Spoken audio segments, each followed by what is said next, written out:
नुकत्याच झालेल्या विधानसभा निवडणुकीमध्ये महायुतीने मवियाला धूळ चालली। महायुतीला एवढं मोठं बहुमत मिळेल याचा कोणी विचारही केला नव्हता। 144 बहुमताचा आकडा असताना सध्याच्या स्थितीत महायुतीकडे तब्बल 237हून अधिक आमदारांचं पाठबळ आहे। या निवडणुकीतून केवळ विधानसभेचं नाही तर विधान परिषदेत देखील बेरजेचं राजकारण करण्यात महायुती यशस्वी झाली। त्याचं कारण असं की यंदाच्या विधानसभा निवडणुकीत महायुतीकडून विधान परिषदेवर सध्या कार्यरत असलेले 6 आमदार विधानसभेत निवडून आले आहेत। भाजपचे 4, शिवसेना, राष्ट्रवादी, अजितदादा गटाचे प्रत्येकी एक विधान परिषदेचे आमदार विधानसभेत निवडून आले आहेत। या 6 आमदारांच्या विजयामुळे आता विधान परिषदेत 6 जागा रिक्त होणार आहेत आणि पुढील काही आठवड्यातच याची निवडणुका लागणार आहेत। याचाच सविस्तर आढावा आपण आज या व्हिडिओच्या माध्यमातून पाहणार आहोत। जय हिंद, जय महाराष्ट्र मंडळी, तुम्ही पाहत आहात चौथा स्तंभ।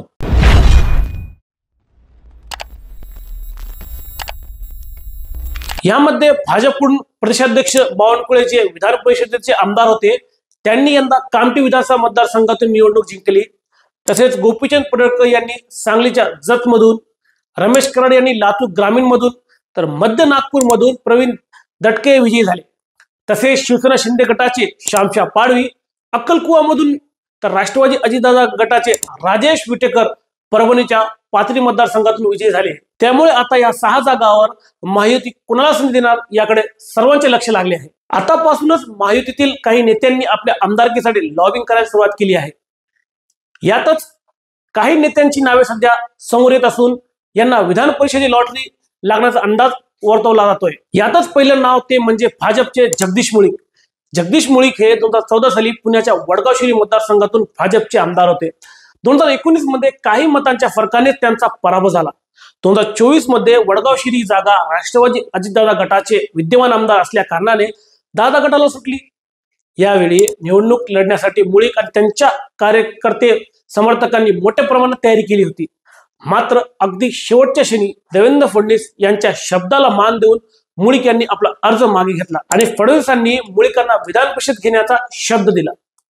तसेच निवडणूक प्रचारावेळी देखील अजित पवारांनी जाहीर सभेतून जगदीश मुळीकांच्या विधान परिषदेवरील आमदारकीचे संकेत दिले। त्यामुळे या 6 जागांपैकी सर्वात चर्चेत असणारे नाव हे जगदीश मुळीकांचं आहे। दुसरं नाव समोर येत आहे ते म्हणजे गोपाल शेट्टी यांचं।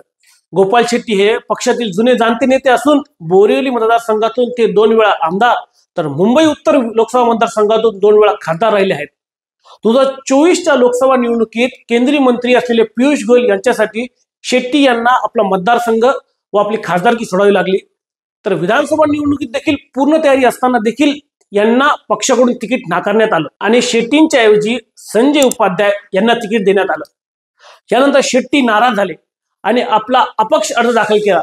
मात्र फडणवीसांच्या विनंतीनंतर अखेर शेवटच्या क्षणी शेट्टी यांनी अर्ज मागे घेतला। त्यांना पक्षनिष्ठेचं आणि पियुष गोयल यांना लोकसभेत सर्वाधिक मताधिक्य निवडून आणल्याचं बक्षीस नक्कीच मिळू शकते। यामध्ये तिसरं नाव असू शकते ते म्हणजे भारतीय जनता पक्षाचे थिंक टँक पैकी एक। हो, ही माहिती तुम्हाला दुसऱ्या कोणत्याच चॅनलवर पाहायला मिळणार नाही, पण भाजपमधील जुने जाणते नेते आणि पक्षनिष्ठ असणाऱ्या 2 नेत्यांपैकी एकाला आमदारकी मिळण्याची शक्यता आहे। यामध्ये पहिलं नाव आहे भाजपचे रोखठोक भूमिका मांडत असलेले ज्येष्ठ नेते माधव भंडारी। याचं दुसरं नाव आहे भाजपचे मुख्य प्रवक्ते केशव उपाध्याय।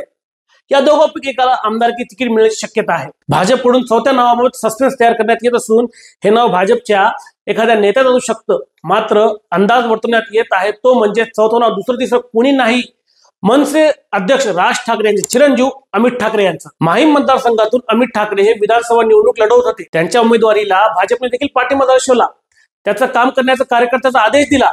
मात्र शिंदेच्या उमेदवाराच्या हट्टामुळे इथे भाजपला खुलेआम मनसेचं काम करता आलं नाही आणि अमित ठाकरे यांचा पराभव झाला। मात्र मुंबई पालिका डोळ्यासमोर ठेवून भाजपला मनसेला जवळ करण्याची दाट शक्यता आहे। त्यासाठीचाच एक भाग म्हणजे अमित ठाकरे यांना आमदारकी। 5वं नाव हे शिंदे गटाच्या नेत्याचं आहे। यासाठी शिंदे गटात मोठी चढाओढ सुरू असून नेते एकनाथ शिंदे व मुख्यमंत्री फडणवीस यांना भेटण्याची लॉबिंग करत असल्याची माहिती समोर येत आहे।